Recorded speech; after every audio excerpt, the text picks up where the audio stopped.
Sur Gökçeada, la plus grande des îles turques, le chant du muezzin est parfois couvert par le son des cloches. Ici, on ne se salue pas en turc, mais en grec. Allez, courage, mon père. Stélio Berbère est membre de la petite communauté roume, des Grecs orthodoxes qui vivent en Turquie depuis des siècles. On dit souvent d'eux qu'ils sont les derniers byzantins. Stélio est ce qu'on appelle un mougani. Il chante en grec, aux côtés du pop, de vieilles prières byzantines. Être un chanteur mougani, c'est faire partie d'une très vieille tradition. C'est un art hérité de la musique orthodoxe byzantine. Vous ne pouvez pas entrer ici.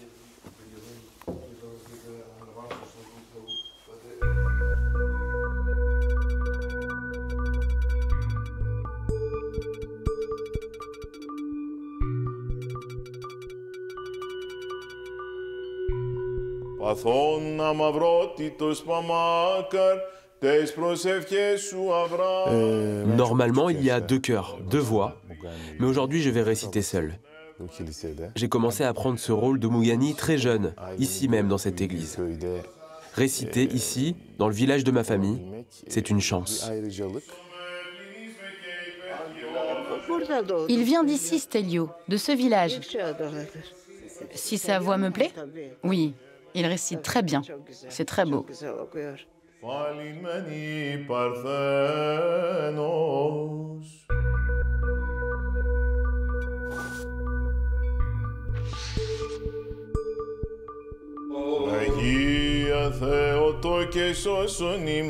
Ces chanteurs liturgiques ont quasiment tous disparu en Turquie. Stélio s'est fixé le défi de transmettre son savoir. Pas facile, alors que la communauté roume est de moins en moins nombreuse. J'essaie de former la nouvelle génération, mais c'est dur de capter l'attention des jeunes pendant de longues heures. Peut-être que comme moi, en vieillissant, ils vont finir par y arriver.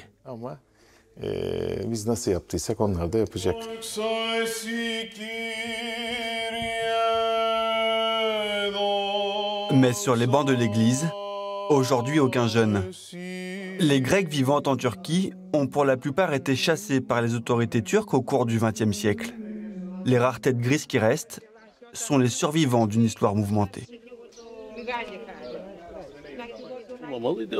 Il s'est passé tellement de drames ici. Quasiment toute notre communauté a été chassée.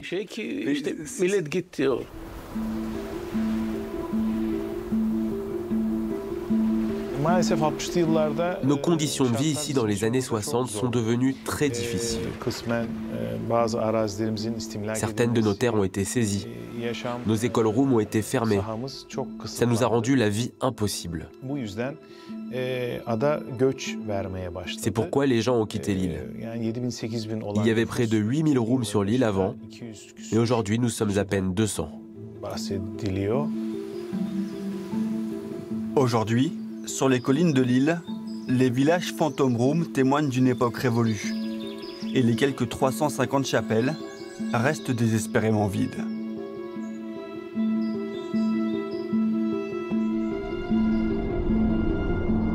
Les Roumes, ces Grecs orthodoxes, sont présents sur le territoire turc depuis l'Antiquité.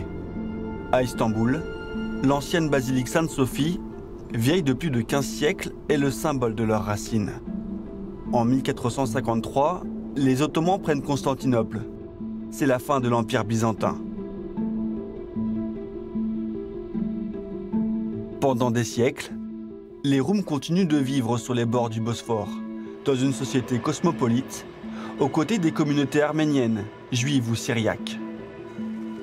Au XXe siècle, avec la montée du nationalisme turc, toutes les minorités deviennent indésirables. Beaucoup sont exilés ou sont victimes de massacres. Les pogroms se multiplient. Les Roumes ne font pas exception. Ils sont pour la plupart chassés vers la Grèce. Ils étaient plus de 2 millions au début du XXe siècle.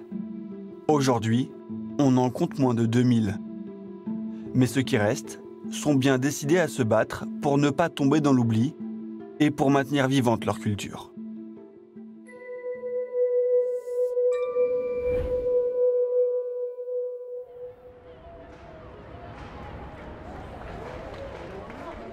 Chez les Roums, depuis toujours, la période de Noël est rythmée par les chants et les danses.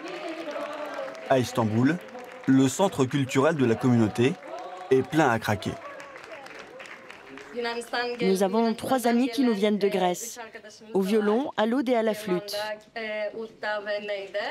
On va jouer des chants de Noël.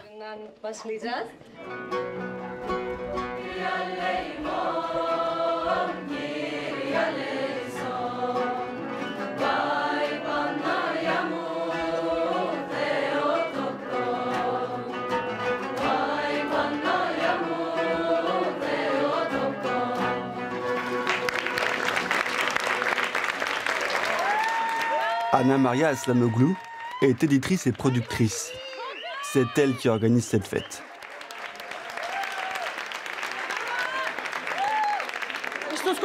Notre chorale est importante parce que nous pensons que la musique est l'élément central de la mémoire de ce pays.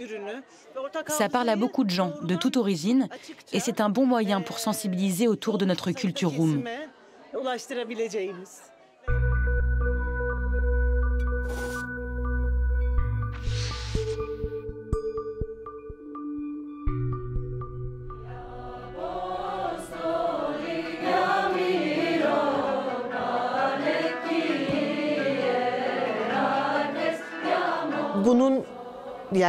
On répète en permanence que nous ne sommes pas des pièces de musée.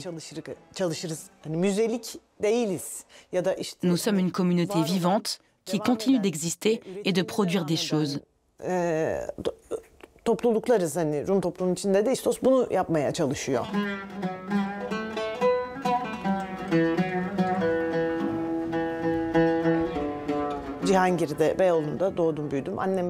Je suis née et j'ai grandi à Istanbul, dans un des quartiers Roum, Cihangir, dont sont aussi originaires mes parents.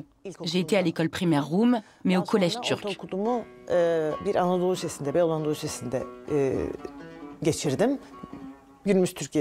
Pour moi, c'est ça être Roum dans la Turquie d'aujourd'hui. C'est parler 2 langues, le turc et le grec. C'est avoir un pied dans les 2 cultures. Sans oublier l'été, d'aller voir la partie de sa famille qui a été contrainte de s'exiler en Grèce.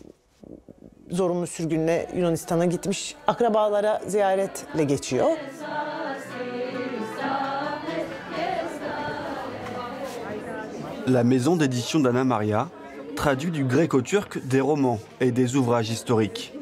Tous racontent l'histoire dramatique de la communauté roum. Des récits qui vont à l'encontre de l'histoire officielle.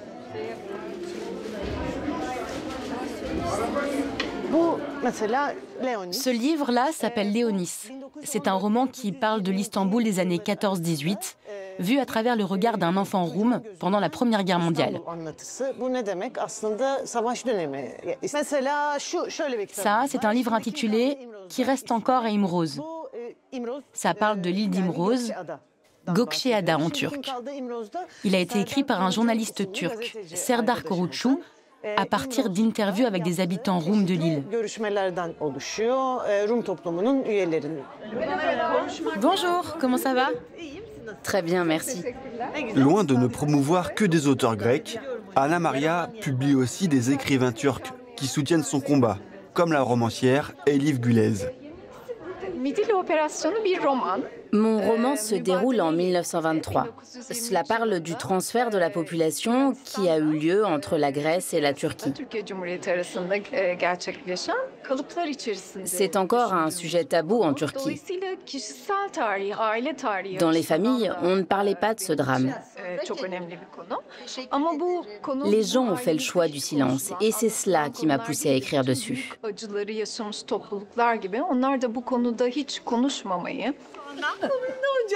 C'était ma prof à l'université il y a 20 ans. Comment allez-vous?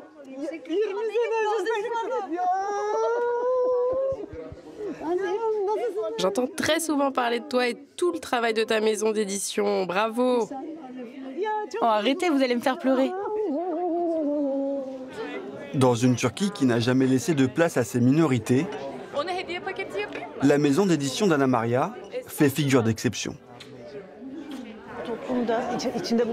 La mémoire cosmopolite de ce pays a été réprimée, détruite, au profit d'une histoire officielle. Notre objectif est de briser ce récit officiel, de faire en sorte qu'il puisse y avoir une trace de notre histoire roum et une prise de conscience de l'opinion publique turque.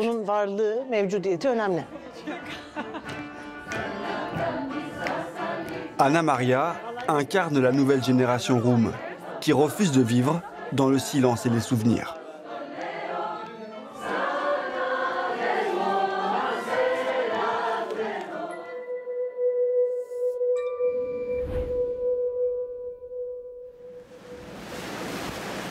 Pour certains roums plus âgés, difficile de se projeter dans l'avenir, alors que les fantômes du passé hantent encore Istanbul et sa région. À une demi-heure de bateau de la ville, la petite île de Büyükada. Cette île, c'est le plus bel endroit de Turquie. Il n'en existe pas de plus beau. Je suis né ici et j'ai grandi sur Büyükada. Si l'île n'existait plus, je ne pourrais plus vivre. Niko Katakouzinos vit sur l'île 6 mois par an. Il y est né et connaît l'histoire de chaque maison. Je me rappelle de la femme qui vivait dans cette maison. Tout ça là, c'était des maisons de familles roum. De ce côté aussi. Les Roums étaient majoritaires ici, jusque dans les années 60. Ils ne sont plus qu'une dizaine sur l'île. Allez, je m'assois un peu. Sur Büyükada, il est un endroit où Niko ne peut s'empêcher de revenir. C'est l'orphelinat. Le vieil homme n'était pas orphelin, mais c'est ici qu'il passait tout son temps libre. Ça me fend le cœur de voir ce bâtiment comme ça. J'ai passé du temps ici, ça m'attriste beaucoup. Vous comprenez?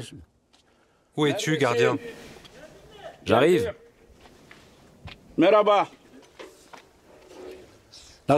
Comment tu vas? Tout va bien? Ça va, merci. Lui, c'est le gardien turc. Je l'aime comme mon frère. C'est quelqu'un de très bien. Une belle personne. Au siècle dernier, cette immense bâtisse fut l'orphelinat de la minorité roum d'Istanbul. Offert par une riche héritière à sa communauté, ce palais de plus de 20 000 mètres carrés est le plus grand bâtiment en bois d'Europe. Plus de 5 000 enfants dans le besoin y ont séjourné.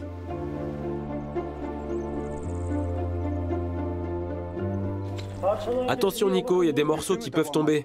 Tout le plancher s'est effondré là-haut. Oui, tout le 3e étage. Le patrimoine roum n'est pas une priorité pour les autorités. L'État turc n'a jamais investi pour restaurer le bâtiment. Aujourd'hui, l'édifice est irrécupérable, perdu à jamais. J'y allais beaucoup quand j'étais enfant. Tous les dimanches, mes amis et moi, on venait jouer au foot avec les orphelins.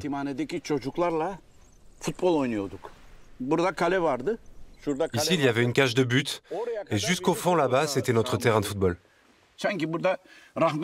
J'ai l'impression de les voir encore là. Quand je regarde ici, je vois Ralalambo, et derrière lui, courant, je vois Koçakari et tous les autres. Le gouvernement turc a décidé de les expulser dans les années 60. Partout en Turquie. Beaucoup de Grecs ont été chassés. En 1964, la Turquie envahit le nord de l'île grecque de Chypre. La tension entre les deux pays est à son paroxysme. En quelques jours, 50 000 Roums sont chassés. Niko y échappe de peu, grâce à un passeport turc. C'est triste, c'est tellement triste. Je filme pour envoyer à mes copains d'enfance. Ils ont grandi ici. Je filme pour tous ceux qui sont en Grèce maintenant. Et quand je pense à eux, je suis ému aux larmes.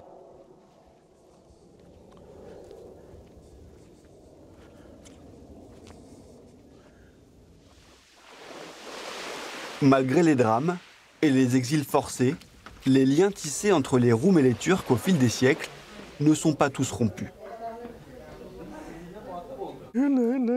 Allez, allez. Ça, c'est un bon chien. Stelio en est le meilleur exemple. Allez, vas-y. Vas-y. Ça va? Où sont les enfants?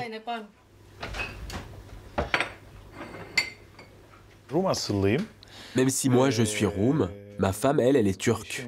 Ça ne nous a pas empêchés d'avoir 2 enfants et de fonder une famille heureuse. Le café, tu le veux avec du sucre, hein? Nous sommes un couple mixte et c'est une richesse magnifique. C'est un outil très important de pouvoir parler le turc et le grec comme langue maternelle. Ça permet de pouvoir exister et d'être à l'aise dans les 2 cultures. Vivre ici aurait été impensable pour Stelio et ses enfants sans la réouverture de ce qui est devenu l'épicentre de la communauté. Les enfants, c'est l'heure de rentrer en classe. L'école roum du village. Ils n'écoutent rien de ce que je leur dis. Allez, on rentre. Depuis 1 an, c'est lui et sa femme qui portent l'école à bout de bras. Il faut qu'on démarre le cours maintenant. C'est grâce à des dons de la diaspora roum que l'école a pu être réhabilitée. Et pour Stelio, cette école, c'est une histoire de famille. Je cherche mes parents là. Où est mon père là? Voilà. C'est la première fois que je vois cette photo. Cette école a été fondée en 1866. Elle a été en service pendant de longues années, jusqu'en 1964. Nous avons dû tout reconstruire à partir de rien, car après une fermeture de 50 ans, le bâtiment n'avait même plus 4 murs debout. Mais on a réussi. On a repris les cours. Grâce à la réouverture, notre communauté s'est agrandie. Pour nous, c'est primordial. Les enfants reçoivent une éducation en grec, leur langue maternelle. Et ma fille aussi. Elle étudie dans cette école. Allez, vas-y.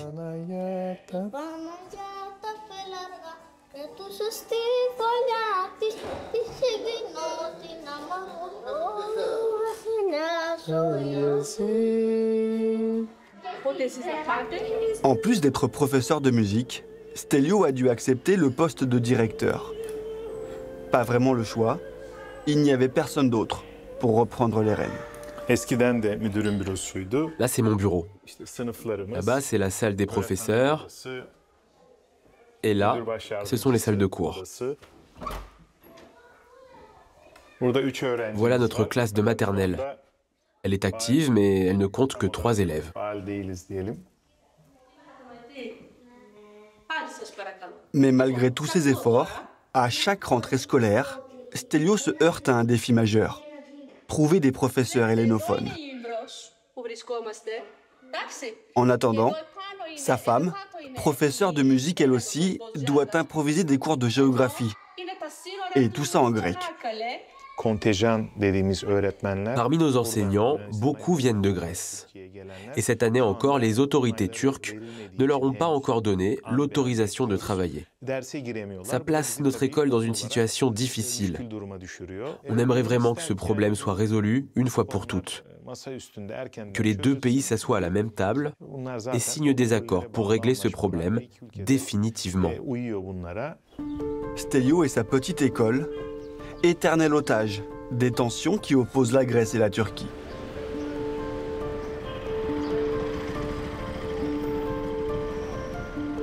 Lorsqu'il n'est pas sur l'île de son enfance, Nico Katakouzinos habite à Istanbul.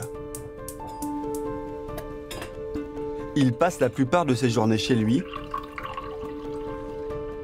en compagnie de ses photos et de ses souvenirs.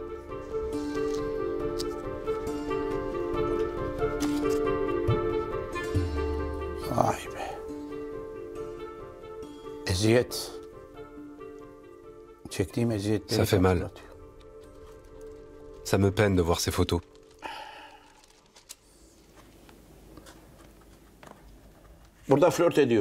Sur cette photo, c'est mon épouse. Là, on flirtait. Elle est d'abord venue comme cliente de mon salon de coiffure et elle m'a mis le grappin dessus. On s'est mariés, on a eu un enfant et on a vécu 32 ans ensemble. Malheureusement, elle est décédée d'une maladie du cœur. Il n'y a plus personne. Tout le monde est mort. Ma femme est morte, mon père, ma mère. Il reste moi et ma fille. Regardez ça. C'est ma fille quand elle avait 3 mois. Il y a 30 ans, sa fille, comme beaucoup de Roms de sa génération, a laissé la Turquie derrière elle. Elle ne revient que de rares fois pour voir son père. Il n'y a plus de jeune génération. Il n'y a plus de naissance. Ceux comme moi qui sont encore là ne tarderont pas à mourir. Le nombre de Roms va chuter. Jusqu'où? Je ne préfère même pas y penser.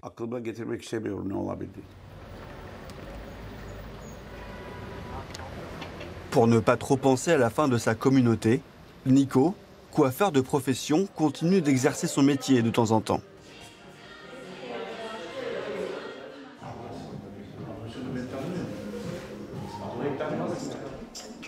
Nihat, viens voir. Cette jeune femme, qu'est-ce que t'en penses? Bah, c'est aplati, ça gonfle sur les côtés, il vaut mieux couper. Il y retrouve Nihat, son ancien apprenti turc qui l'a formé. Niko, il m'a tout appris sur le métier. Je suis très chanceux de l'avoir rencontré. 3 à 4 fois par semaine, il vient ici faire des extras. J'ai 78 ans, mais c'est important de continuer à travailler. Sinon, ça me manque beaucoup. Je travaille encore de temps en temps et j'adore ça. C'est comme si je n'avais jamais pris ma retraite, en fait. Je fais ça par passion, pas pour l'argent.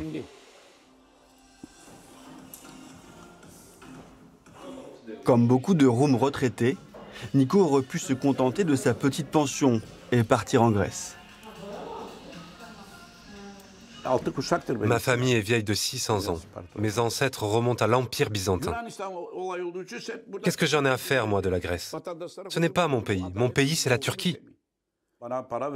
Si on me promettait de devenir l'homme le plus riche du monde, à condition de changer de pays, je resterais quand même ici. Je le jure sur mon honneur. Je mourrais ici, sur ma terre, celle de ma mère et de mon père. C'est le paradoxe que ressentent beaucoup de Roms. Trop grec pour être considéré comme turc à part entière, et trop turc pour se sentir complètement grec.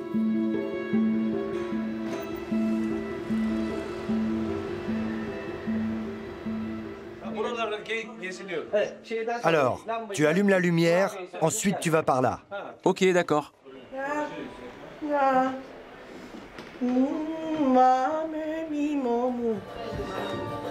Anna Maria a transformé les locaux de sa petite maison d'édition en scène de théâtre. Nous jouons ici une pièce intitulée Le Grand Immeuble Zarifi. Voici l'endroit où sont assis les spectateurs. Ils donnent sur 3 espaces différents. Là, là et là. Ici, c'est l'appartement de Serap. Ici, c'est l'appartement de Risula, une Roum âgée qui est native d'Istanbul. Et ici habite Leandros, un Roum qui va voir débouler chez lui une jeune Turque et ils vont se disputer à propos de politique. Cette pièce est un ovni dans le paysage culturel de la Turquie. Elle a été écrite par des auteurs roums et turcs. Elle est mise en scène dans les 2 langues, avec toujours en tête la même volonté de maintenir vivant le dialogue entre les 2 cultures. Allez, bonne chance, amusez-vous bien.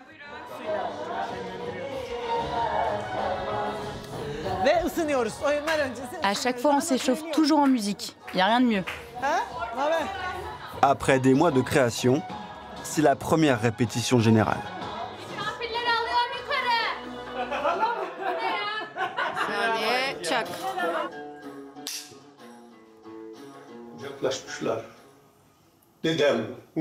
La police a laissé 5 minutes à mon grand-père, ma grand-mère, mon père, pour s'enlacer, se faire leurs adieux.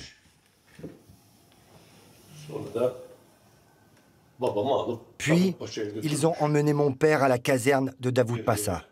Et de là-bas, ils l'ont envoyé dans les camps de travail à l'Est.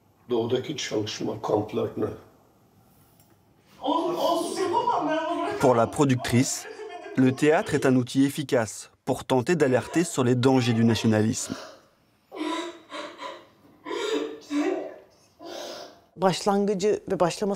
Ce sujet est trop souvent traité sur le mode de la nostalgie. On tombe vite alors dans des récits du genre « Ah, les fêtes d'antan que nous fêtions tous ensemble, ces grandes tables où nous étions tous assis les uns à côté des autres, Roums et Turcs. » Mais si c'était ça la vie, comment expliquer tous ces drames? Qu'est-ce qui a monté les peuples d'ici les uns contre les autres? Pourquoi la haine, les guerres, les pillages et le nationalisme? Ce sont des questions que l'on doit se poser, même si elles dérangent. Et si on continue de fermer les yeux sur ce qui s'est passé, on n'est pas à l'abri que cela se reproduise.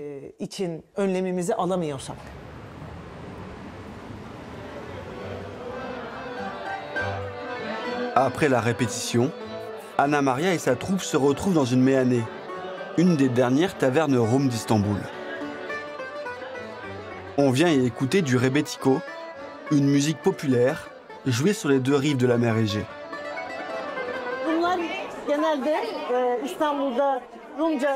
À Istanbul, les Roums aiment bien aller dans les endroits où on joue notre musique.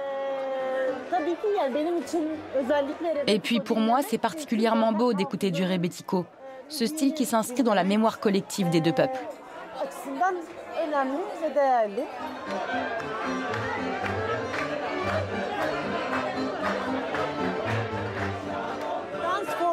J'aime aussi beaucoup notre façon de danser tous ensemble, bras dessus, bras dessous, à la fin des repas. De chanter tous ensemble des chansons qui appartiennent au registre roum comme turc.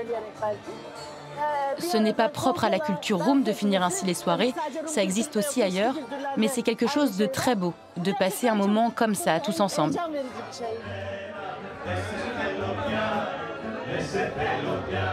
Mais malgré tout l'optimisme d'Anna Maria, aujourd'hui dans le pays, c'est le nationalisme qui domine.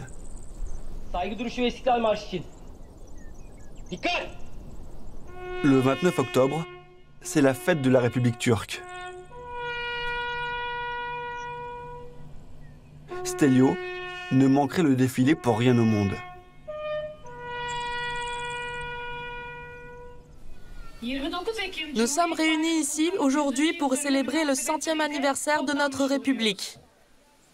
Il y a un siècle, notre nation, sous la direction de Mustafa Kemal Atatürk, menait une lutte nationale légendaire et triomphante.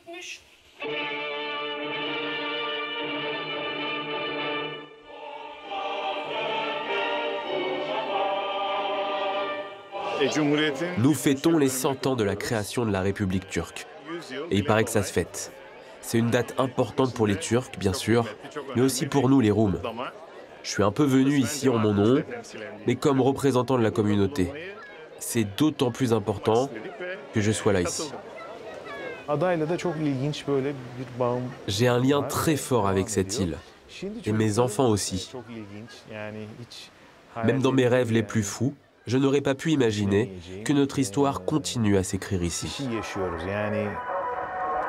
Pour Stelio, sa présence sur l'île est une victoire, presque un pied de nez, pour rappeler à ses concitoyens turcs que les Roums de Gökçeada n'ont pas disparu, que leur communauté est toujours vivante, que l'histoire n'est pas terminée.